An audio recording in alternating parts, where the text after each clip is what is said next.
Her eyes sparkled with happiness as she tried on the engagement ring. He looked at her, certain this was the beginning of a new, beautiful life. Together they made plans, searched for a home, dreamed of children. Everything seemed perfect, until something foreign crept into her gaze. Secret messages, late-night walks, a shift in the tone of her voice. At first came doubt, then shock, and after that, a living nightmare. Betrayal? Yes. But the most terrifying part wasn't the infidelity itself, but how coldly and confidently she twisted everything against him. Manipulation, threats, attempts to destroy his life, literally. She stopped at nothing. Not even the police, court, or real criminal charges could make her let go. Hello, my friend. I'm so glad you stopped by my channel. If you're here for the first time, don't forget to subscribe and share this video with your friends or family. It really helps my channel a lot. Please tell me in which city or country you watch this video. I value every one of your comments. So let's get started. I'm a 34-year-old guy living a fairly ordinary life, working a stable office job. Until recently, I genuinely believed I'd found the woman I was meant to spend forever with. After 2 years together, I proposed to her last Christmas, convinced we shared the same core values: loyalty, respect, and honesty. For a time, everything felt ideal. We booked a wedding venue, started hunting for our first home, and she even moved into my apartment to save on rent. It all seemed like the foundation of a lasting future. But about 3 weeks ago, everything fell apart. One quiet Saturday night, I noticed something off about the way she was behaving. She became distant, glued to her phone with secretive smiles, and started making odd late-night outings with flimsy excuses. When I gently tried to bring up my concerns, she didn't try to reassure me. Instead, she lashed out defensively. The truth surfaced the next day, and it was worse than anything I could have imagined. I discovered explicit messages on her phone. She'd been sneaking around with another man from her gym for several weeks. When I confronted her, expecting at least some remorse, I was met with a smug smirk. She coolly said, "It was just a test of your love." I was stunned into silence. She spun the entire situation into some deranged loyalty test, claiming I had failed because I got angry rather than forgiving her immediately. Her arrogance was beyond belief. I told her the wedding was off and demanded she pack her things and leave my home without delay. She exploded in rage, accusing me of being ungrateful and narrow-minded. She tried to justify her cheating as some noble sacrifice she had made for our relationship. When yelling didn't work, she collapsed into tears, trying to manipulate me. But it was too late. I saw her clearly now. No excuses could erase the fact that she had betrayed me. I kept calm and told her she had 1 hour to vacate the premises, or I would call the police. Seething with anger, she hastily threw some belongings into a bag and stormed out. I locked the door behind her without hesitation. The next day, my phone was flooded with her messages, a non-stop barrage of apologies mixed with venomous insults. One moment she claimed, "You're my soulmate," and the next, she snapped, "You'll never find anyone better than me." She even went as far as threatening, "Don't push me, or you'll regret it." I didn't respond. I was completely done, though she clearly wasn't. Over the following week, she began stalking me at work, lingering in the parking lot, insisting we needed to talk. I refused every time. Then she pulled in mutual friends, trying to guilt-trip me into forgiving her and salvaging our relationship. I held firm. I refused to be anyone's doormat. Her entitlement only deepened. She shouted that I owed her a second chance, insisting I couldn't just discard our engagement like it meant nothing. She acted like I was breaching some legal contract. A few days later, I came home from work to find her stubbornly perched on my porch, arms crossed and glaring. "We need to talk," she barked. "You can't just ghost me. We're meant to be together. You failed my loyalty test. You proved you're weak." I clenched my jaw. "Leave now, or I'll call the police for trespassing," I said firmly. She sneered. "This is my home too," she lied. The reality was simple. I was the sole owner of the property. Her name was nowhere on the deed or any documents. Yet she acted like she had a claim to half of everything, even though we weren't married and she had broken my trust. To be certain, I contacted a lawyer friend who confirmed she had absolutely no legal rights to my home. There was no common law marriage, no shared ownership, nothing that tied her legally to me. My lawyer also advised me to start keeping detailed records. Every unwanted visit, every harassing message, every confrontation at my workplace. If things got worse, a restraining order might be necessary. Unfortunately, things did get worse. She bombarded me with long, furious texts, painting me as the villain for failing her test and reacting poorly. One message sent a chill down my spine. "You owe me another chance. After everything I invested in us, if you don't let me come back, I'll tell everyone you abused me."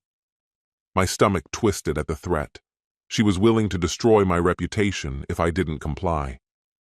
I stayed silent, saved every message, and consulted my lawyer again. He assured me that her threats could be considered blackmail and defamation, and that if she followed through, I had grounds to sue. He also strongly recommended that I seek a protective order.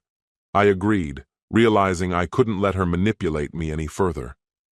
A few days later, I returned home to find scratch marks around my front door's lock, as if someone had tried to break in. Nothing seemed missing, but the invasion was terrifying. I immediately installed security cameras around the property. 2 nights later, those cameras caught her on tape, sneaking onto my porch, peering through my windows. I called the police immediately. They filed a report and once again advised me to file for a restraining order. They also officially warned her, if she came back, she could be charged with criminal trespassing. Her reaction was pure fury. She unleashed a storm of angry texts, saying things like, "How dare you involve the cops? You'll regret this." That was the breaking point for me. I collected all the evidence, the security footage, text threats, and police reports, and with my lawyer's help, filed for a restraining order. The judge granted it temporarily, forbidding her from coming near my home, my job, or me personally. I hoped that being served the papers would finally bring peace, but instead, she just shifted tactics. Anonymously, she contacted my supervisor, alleging that I was mentally unstable and that my personal struggles might interfere with my responsibilities at work. Having known me for many years, my boss quietly called me into his office, laid out the situation, and presented the email she had sent. It didn't take us long to figure out who was behind it. Fortunately, my supervisor had complete faith in me. I gave a straightforward explanation. An ex-fiancé was attempting to sabotage my career. He exhaled wearily and cautioned me to stay alert. It was clear by then that she was grasping at anything to regain control she had long since lost. Before long, she escalated her efforts, spreading malicious rumors among our mutual acquaintances, accusing me of abandoning her after a supposed pregnancy, which was an outright lie, and falsely claiming I had stolen from her. A few friends, concerned, approached me directly. I showed them the disturbing messages she had previously sent, and they were quick to apologize for ever doubting my word. Her behavior deteriorated even further. She tried to guilt me over the expenses from our canceled wedding, money that was already irretrievable. She even had the audacity to demand compensation for her emotional anguish and the time investment she claimed I had wasted. I could only give a grim chuckle at the irony. The very person who had betrayed and threatened me was now seeking a payout. Even after securing a restraining order against her, she persisted. She began lurking in places she knew I frequented, like the parking lot at my gym. One night, as I walked to my car, I spotted her leaning against a lamppost, arms crossed tightly over her chest. "You really think a piece of paper can stop me?" she sneered. "This isn't finished," she spat. Without responding, I calmly pulled out my phone and began recording. Upon realizing what I was doing, she lunged at me, trying to knock the phone out of my hand. "You're pathetic," she hissed. "Just take me back." Desperation seeping into her voice, she tried to bargain. I'll drop everything I've said. Of course, these were accusations she had only threatened but not yet made formally. I stayed composed and informed her, "You're violating the restraining order right now." Cursing under her breath, she turned and fled before the police could arrive. I carefully saved the footage as additional evidence. A lawyer friend advised me to file a motion for contempt of court, citing her violation of the protective order.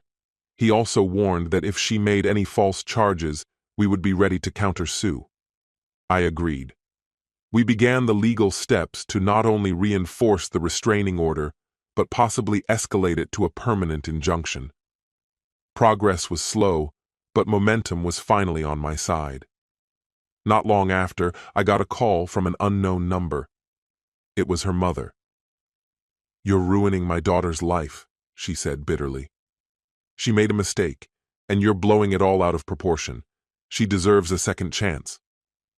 The absurdity of her words almost made me laugh. A mistake? Cheating and months of harassment were not minor lapses in judgment. I refused to argue. Calmly, I replied, "Your daughter needs professional help, and she must stay away from me."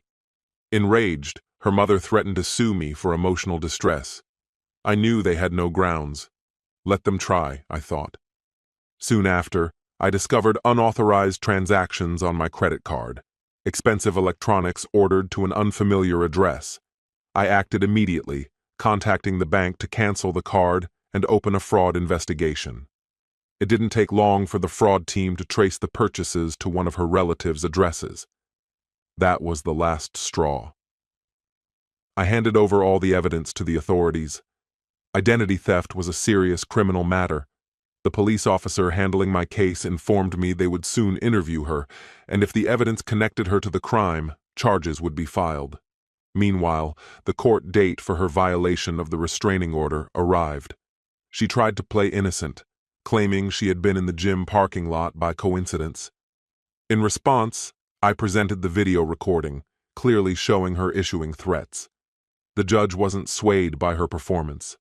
He not only extended the restraining order, but also imposed even stricter terms: zero contact, whether direct or indirect. She shot a venomous glare at me across the courtroom but said nothing. About a week later, the police finalized their investigation. The fraudulent purchases were definitively linked to her. She was charged with misdemeanor fraud. Panic clearly set in.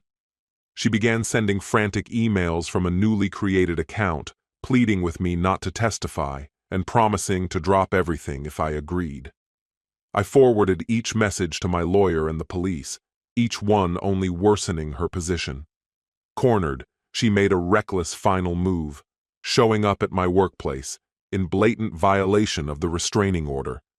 She attempted to storm into the building's lobby, screaming that I had destroyed her life and that I owed her security and shelter. Security personnel swiftly intervened and held her until the police arrived. There would be no sympathy for her this time. With new criminal charges stacking up alongside repeated restraining order violations, her leverage was gone. The district attorney's office took special interest once the trespassing and fraud charges were added. They offered her a plea deal: plead guilty, accept penalties, and agree to a permanent no-contact order. Her own attorney, likely exhausted by her antics, advised her to take it. At the final hearing, I sat beside my attorney, watching the final act unfold. She appeared before the court, disheveled and defeated, a far cry from the bold, arrogant figure she once was. Her eyes darted around nervously as the district attorney laid out the full case against her: the recordings, the fraudulent activity, the harassment, and the multiple violations of the court's orders. The judge addressed her with stern gravity. "Your actions have been reckless and dangerous," he said. "You're fortunate that the harm you caused remained emotional rather than physical. Do you comprehend the seriousness of what you've done?" All she could do was nod, meek and broken. The court sentenced her to probation, mandated counseling, ordered full restitution for the stolen funds, and imposed a permanent no-contact order, bringing a long and painful chapter to a close. She had been given a strict warning: Any further misconduct would see her thrown into jail. As the gravity of the judge's words registered, her face crumpled. She understood instantly that she had ruined everything: my trust, any fleeting hope of reconciliation, and even her right to move through life without legal constraint. When I exited the courthouse, a surge of emotions hit me, a mix of relief and deep revulsion.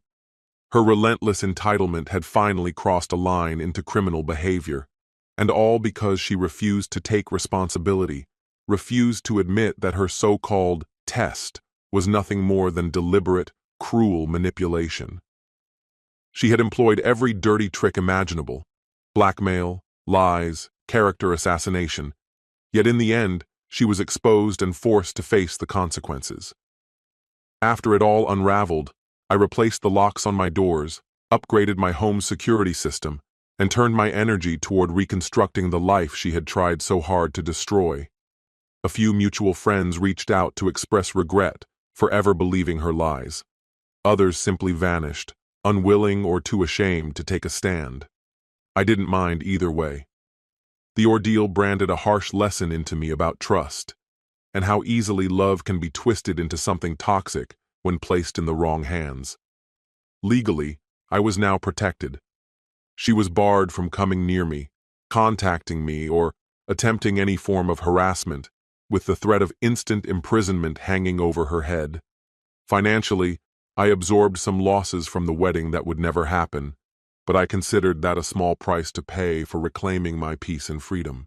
Emotionally, the wounds ran deep, yet I emerged more resilient, more vigilant, and infinitely wiser. In time, I would heal, meet new people, and give my heart to someone truly worthy. Seeing her break down under the weight of the judge's harsh words gave me the final closure I needed. She realized, far too late, that she hadn't merely challenged my love. She had challenged my dignity, my resilience, and my resolve to reject mistreatment. She failed on every front that counted, and now she would have to live with the enduring consequences of her own arrogance. This story has come to an end. What's your opinion? Share it in the comments, my friend. And if you liked this story, check out other exciting videos on my channel. I'll say goodbye until the next video. See you.